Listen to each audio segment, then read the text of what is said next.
જય સ્વામિનારાયણ। ટૂંક જ સમયમાં રક્ષાબંધન આવી રહી છે। તેમાં ભાઈનું મીઠું મોઢું કરાવવા માટે આપણે મીઠાઈ બહારથી લાવતા હોઈએ છીએ। બહારથી લાવેલી મીઠાઈ જે શુદ્ધ હોય છે એની કોઈ પણ ગેરંટી હોતી નથી। રક્ષાબંધન તે ભાઈ બહેનનો મીઠો પ્રેમનો સંબંધ છે। આ પ્રેમના સંબંધને આપણે ઘરે મીઠાઈ બનાવી અને ભાઈને ખવડાવીશું। તેના માટે અહીંયા મેં 3 જુદી જુદી પ્રકારની મીઠાઈ બનાવી છે। આ મીઠાઈઓ ઘરે બનાવવી ખૂબ જ સરળ છે, તો તમે પણ મારી જેમ આ મીઠાઈઓ ઘરે બનાવી શકો છો। તો ચાલો રેસીપીની શરૂઆત કરીએ। સૌપ્રથમ આપણે માવામાંથી બનતા પેંડા બનાવીશું। તેના માટે સૌપ્રથમ પહેલાં માવો બનાવવાનો છે। દૂધમાંથી માવો બનાવવા માટે અહીંયા મેં 750 ગ્રામ ફૂલ ફેટનું દૂધ લીધેલું છે।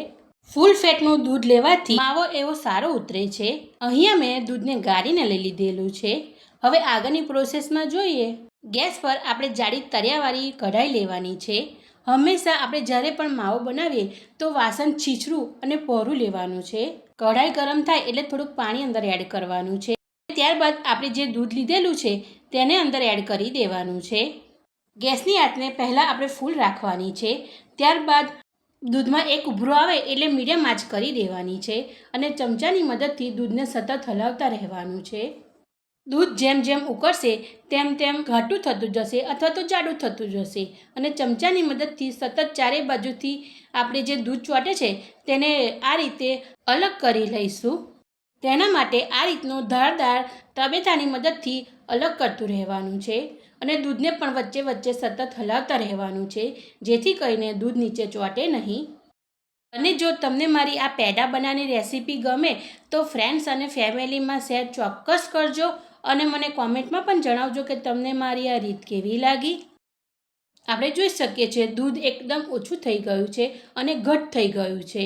આ સમયે માવા બનવાની પ્રોસેસ ચાલુ થઈ ગઈ છે અને આ રીતે કરવાથી એકદમ કણીદાર માવો આપણો તૈયાર થશે।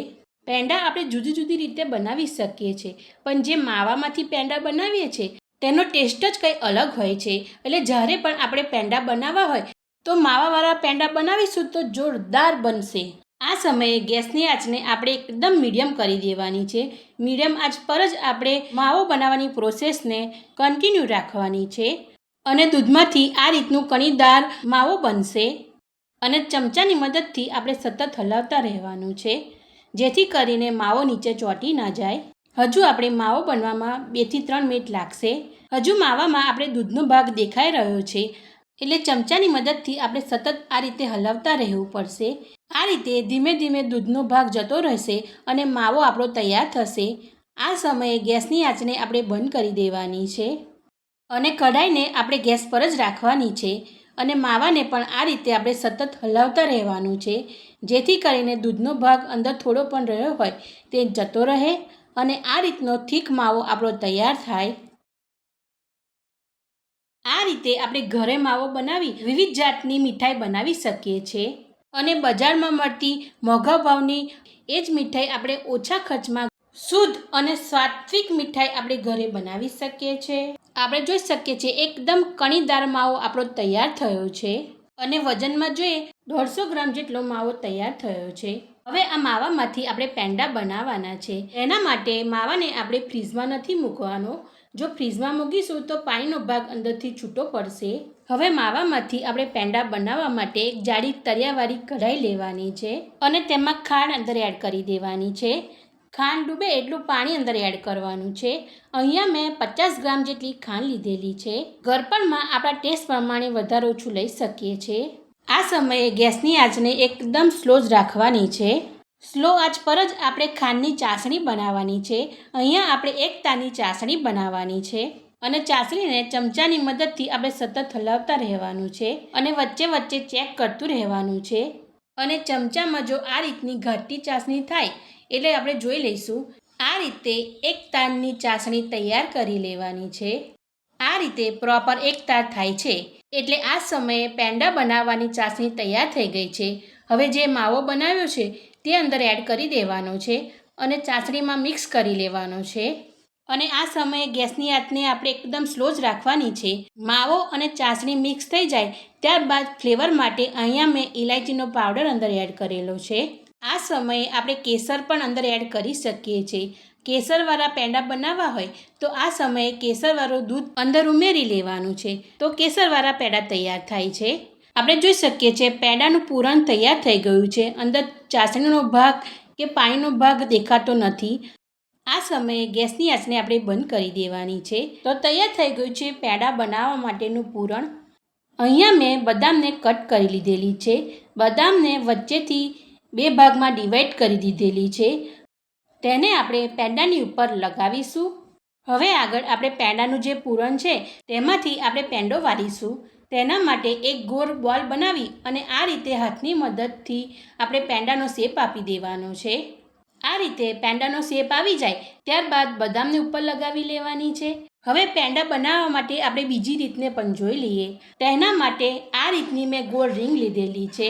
આ રીતની રીંગનો ઉપયોગ કરીશું તો પેંડા આપણા એક સરખા શેપમાં બનશે અને બજાર ટાઈપ એનો દેખાવ આવશે. પેંડાનું પૂરણ રીંગમાં ભરી અને આ રીતે આંગળીથી પ્રેસ કરી પેંડાને કાઢી લેવાનું છે અને આ રીતનો પેંડો આપણો તૈયાર થાય છે. આ રીતે કરવાથી તેની થિકનેસ પણ પ્રોપર આવે છે અને બજાર જેવો દેખાવ આવે છે. આ રીતે પેંડા તૈયાર થઈ જાય ત્યારબાદ ઉપર આપણે પિસ્તા પણ લગાવી શકીએ છીએ અથવા તો કેસર પણ લગાવી શકીએ છીએ, જેથી કરીને બજાર જેવો દેખાવ પેંડામાં આવે છે.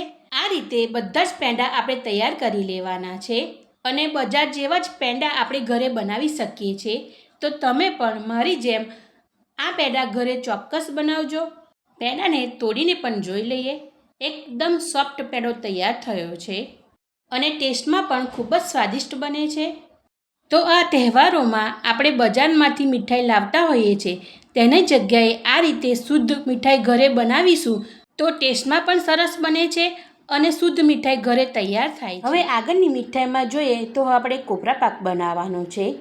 તેના માટે ઘરમાં રહેલી એક વાડકીનું માપ સેટ કરી દેવાનું છે. એ જ વાડકીના માપથી આપણે બધી સામગ્રી લેવાની છે. અહીંયા મેં 2 વાડકી કોપરાનું છીણ લીધેલું છે. કોપરા પાક બનાવવામાં બીજી સામગ્રીમાં જોઈ લઈએ તો અહીંયા આપણે દૂધની જરૂર પડશે. ગળપણમાં એડ કરવા માટે ખાંડની જરૂર પડશે. અહીંયા આપણે માવાની જગ્યાએ મિલ્ક પાવડરનો ઉપયોગ કરવાના છે, એટલે મિલ્ક પાવડરની જરૂર પડશે. 2 ટેબલસ્પૂન જેટલું ઘી અંદર એડ કરવાનું છે. ઘી ગરમ થાય ત્યારબાદ આપણે જે વાડકીના માપથી કોપરાનું છીણ લીધું છે એ જ વાડકીના માપથી અહીંયા દૂધ લેવાનું છે. અહીંયા હું 2 વાડકી દૂધ લઈ રહી છું અને દૂધને આપણે ગરમ થવા દેવાનું છે અને દૂધને ચમચાની મદદથી હલાવતા રહેવાનું છે. એક ઉભરો આવે એટલે દૂધમાં આપણે જે કોપરાનું છીણ કાઢીને રાખ્યું છે તે અંદર ઉમેરી દેવાનું છે અને ગેસની આંચને મીડિયમ જ રાખવાની છે. આ રીતે દૂધમાં કોપરાનું છીણ મિક્સ કરી લેવાનું છે. તમને જો મારી આ કોપરા પાક બનાવવાની રેસીપી ગમે તો ફ્રેન્ડ્સ અને ફેમિલીમાં શેર ચોક્કસ કરજો અને મને કોમેન્ટમાં પણ જણાવજો કે તમને મારી આ રીત કેવી લાગી. કઢાઈમાં નીચે ચોંટે નહીં તેના માટે ચમચાની મદદથી આપણે સતત મિશ્રણને હલાવતા રહેવું પડશે. કોપરાનું છીણ પણ આ રીતે દૂધમાં મિક્સ કરીને ચડી જાય છે એટલે એને જુદું શેકવાની પણ આપણે જરૂર પડતી નથી. કોપરામાં દૂધ આ રીતનું ભળી જાય ત્યારબાદ હવે આપણે જે મિલ્ક પાવડર લીધો હતો તે આ સમયે અંદર ઉમેરી દેવાનો છે અને તેને મિશ્રણમાં મિક્સ કરી લેવાનું છે. અહીંયા આપણે 2 વાડકી કોપરાના છીણમાં અડધી વાડકી મિલ્ક પાવડર લેવાનો છે. મિલ્ક પાવડરને લીધે કોપરા પાક આપણે એકદમ માવાદાર થશે. આ મિલ્ક પાવડર આપણે બાઇન્ડિંગનું કામ કરે છે. ત્યારબાદ ખાંડ અંદર એડ કરી દેવાની, અંદર એડ કરવાનો છે. મેં અહીંયા 2.5 ટેબલસ્પૂન જેટલો ફૂડ કલર અંદર એડ કર્યો છે. આ સમયે ગેસની આંચને બંધ કરી દેવાની છે. હવે આપણે કોપરા પાકને ઠારવા માટે એક ડીશ લઈ લેવાની છે અને તેને ઘીથી ગ્રીસ કરી લેવાની છે. ત્યારબાદ આપણે જે મિશ્રણ કોપરા પાકનું બનાવ્યું છે તેને ડીશમાં પાથરી દેવાનું છે. તમે જોઈ શકો છો એકદમ સોફ્ટ આપણો કોપરા પાક દેખાઈ રહ્યો છે અને શરૂઆતમાં આપણે ઘી અંદર એડ કર્યું હતું તેના લીધે કોપરા પાકનું સાઇન એકદમ સરસ આવે છે. કોપરા પાક ઘરે બનાવવાથી બજાર કરતાં પણ સારો કોપરા પાક આપણે ઘરે બનાવી શકીએ. હવે આપણે ત્રિરંગી મીઠાઈ બનાવવાની છે. તેના માટે ગેસનો ઉપયોગ કર્યા વગર બનાવવાના છે. આ મીઠાઈ બનાવવામાં એટલી સરળ છે કે 10 જ મિનિટમાં બની જાય છે. ત્રિરંગી મીઠાઈ બનાવવા માટે કાજુના ટુકડાને આપણે ક્રશ કરવાના છે. તેના માટે મિક્સરને પલ્સ મોડ પર ચાલુ બંધ કરતા જઈ ક્રશ કરી લેવાના છે. કાજુને વજનમાં જોઈએ તો અહીંયા 150 ગ્રામ મેં કાજુ લીધેલા છે.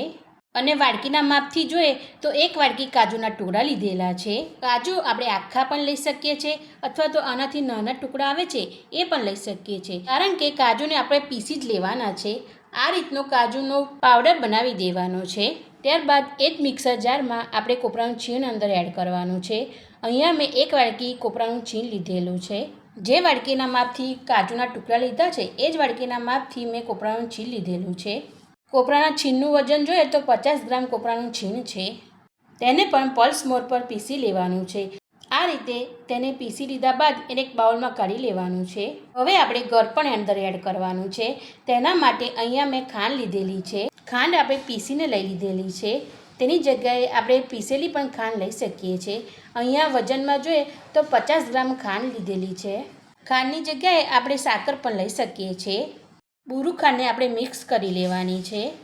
તમને જો મારી આ તિરંગી મીઠાઈની રેસીપી ગમે તો ફ્રેન્ડ્સ અને ફેમિલીમાં શેર ચોક્કસ કરજો અને કોમેન્ટમાં પણ જણાવજો કે તમને મારી આ રીત કેવી લાગી. હવે અંદર આપણે મિલ્ક પાવડર અંદર એડ કરવાનો છે. મિલ્ક પાવડરની જગ્યાએ આપણે માવાનો પણ ઉપયોગ કરી શકીએ છીએ. જે વાડકીના માપથી મેં અહીંયા કાજુના ટુકડા લીધા હતા એ જ વાડકીના માપથી અડધી વાડકી મિલ્ક પાવડર લીધેલો છે. વજનમાં જોઈએ તો અહીંયા મેં 100 ગ્રામ મિલ્ક પાવડર અંદર એડ કરેલો છે. તેને પણ આ રીતે સરખી રીતે મિક્સ કરી લેવાનું છે. હવે ફ્લેવર માટે ઇલાયચીનો પાવડર અંદર એડ કરવાનો છે. ત્યારબાદ હવે આપણે દૂધ અંદર એડ કરવાનું છે. અહીંયા મેં લોટ બાંધવા માટે 3 ટેબલ સ્પૂન જેટલું દૂધ અંદર એડ કરેલું છે. આમાં વધારે દૂધની જરૂર નથી પડતી, કારણ કે કોપરાના છીણમાં અને ખાંડમાં મોઇશ્ચરનો ભાગ હોય છે. એટલે જ્યારે પણ આ રીતની આપણે મીઠાઈ બનાવતા હોઈએ ત્યારે દૂધનો બહુ ઓછો ઉપયોગ થાય છે. જો આ મીઠાઈનું પૂરણ ઢીલું થઈ જાય તો અંદર આપણે મિલ્ક પાવડર અથવા તો કોપરાનું છીણ પણ અંદર એડ કરી શકીએ છીએ. આ રીતે મીઠાઈનો ડો તૈયાર કરી લેવાનો છે. આ મીઠાઈના ડોને આપણે બહુ મસળવાનો નથી, આ રીતનું એનું ટેક્સચર રાખવાનું છે. હવે આપણે તેને ત્રિરંગી બનાવવા માટે 3 ભાગમાં એને કટ કરી લેવાનું છે અને તેને અલગ કરી લેવાનું છે. હવે એક ભાગમાં આપણે ગ્રીન કલર અંદર એડ કરવાનો છે. અહીંયા મેં ગ્રીન ફૂડ કલર આવે છે તે અંદર એડ કરેલો છે. ત્યારબાદ એકમાં ઓરેન્જ કલર એડ કરવાનો છે અને આ રીતે મિક્સ કરી લેવાનું છે. આ મીઠાઈમાં આપણે કલર અંદર એડ ના કરવો હોય તો સ્કીપ પણ કરી શકીએ છીએ. આ રીતે ત્રિરંગી ડો તૈયાર થઈ ગયો છે. આ ત્રિરંગી ડોમાંથી આપણે ગોળ બોલ્સ બનાવવાના છે. તેના માટે હાથની મદદથી આ રીતે ફેરવતા જઈ અને આ રીતના બોલ્સ તૈયાર કરી લેવાના છે. આ રીતથી અહીંયા મેં વ્હાઇટ બોલ તૈયાર કરી લીધેલા છે. હવે આગળ આપણે ગ્રીન બોલ તૈયાર કરી લેવાના છે. આ મીઠાઈ એટલી સરસ બને છે કે નાના મોટા સૌ હોંશે હોંશે ખાશે. અહીંયા મેં વ્હાઇટ બોલ કરતાં ગ્રીન બોલ થોડા એનાથી મોટા બનાવ્યા છે. તેની પ્રોસેસ આપણે આગળ જોઈશું. વ્હાઇટ અને ગ્રીન બોલ તૈયાર થઈ જાય ત્યારબાદ હવે આપણે ઓરેન્જ બોલ્સ બનાવવાના છે. આગળ બતાવી એ જ રીતથી આપણે ઓરેન્જ બોલ્સ બનાવી લેવાના છે. આ રીતે તિરંગી બોલ આપણા તૈયાર થઈ ગયા છે. અહીંયા મેં 3 બોલ્સમાં વ્હાઇટ નાના, એનાથી થોડા મોટા ગ્રીન અને એનાથી થોડા મોટા ઓરેન્જ બોલ્સ બનાવ્યા છે. હવે પહેલાં આપણે જે ગ્રીન બોલ બનાવ્યો છે તેને લઈ લેવાનું છે. બટર પેપર પર મૂકી અને તેને પૂરી જેવું વણી લેવાનું છે. આ રીતે પેપર પર મૂકીને આપણે વણવાથી નીચે જ પૂરી ચોંટતી નથી. આ રીતે ગ્રીન પૂરી વણી જાય ત્યારબાદ અંદર આપણે હવે જે વ્હાઇટ બોલ્સ બનાવ્યા છે તેને અંદર વચ્ચે મૂકવાનું છે. આ રીતે મૂકી અને અંદર સરખી રીતે પ્રેસ કરતા જઈ અને તેનો પણ આપણે બોલ્સ બનાવી લેવાનું છે. હવે આપણે જે ઓરેન્જ કલરનો જે બોલ્સ બનાવ્યો છે તેની પણ પૂરી વણી લેવાની છે. થિકનેસમાં જોઈએ તો મીડિયમ થિકનેસ રાખવાની છે. હવે ઓરેન્જ પૂરીની અંદર આપણે જે ગ્રીન બોલ્સ બનાવ્યો છે તેને પણ આપણે મૂકી દેવાનું છે અને તેને પણ આ રીતે એકદમ ધીરે રહીને પ્રેસ કરતા જઈ અને તેનો પણ બોલ્સ બનાવી લેવાનો છે. આ રીતે આપણા મીઠાઈના બધા જ બોલ્સ તૈયાર થઈ ગયા છે. આગળની પ્રોસેસમાં ફ્રીઝમાં 2 કલાક માટે સેટ થવા માટે મૂકી દેવાનું છે અથવા તો આપણે તેને પંખામાં પણ રાખી શકીએ છીએ અને આની ઉપર આપણે ચાંદીનું જે વરખ આવે છે તેને પણ ચોંટાડી શકીએ છીએ. મીઠાઈ ફ્રીઝમાં સેટ થઈ જાય ત્યારબાદ છરીની મદદથી કટ કરી લેવાનું છે. કટ કરવા માટે છરી આપણે ધારદાર લેવી પડશે. આ રીતે છરીની મદદથી કટ લગાવી લેવાના છે. પહેલાં આડા અને ઊભા કટ લગાવી લેવાના છે. ત્યારબાદ ક્રોસમાં કટ કરવાનું છે. આ રીતે 8 ભાગમાં ડિવાઈડ થાય છે. તો આ રીતથી આપણી બજારથી પણ સારી મીઠાઈ ઘરે તૈયાર થઈ ગઈ છે અને બજાર જેવી જ મીઠાઈ આપણી દેખાઈ રહી છે. તો તમે પણ મારી જેમ આ મીઠાઈ ઘરે ચોક્કસ બનાવજો. Thank you for watching.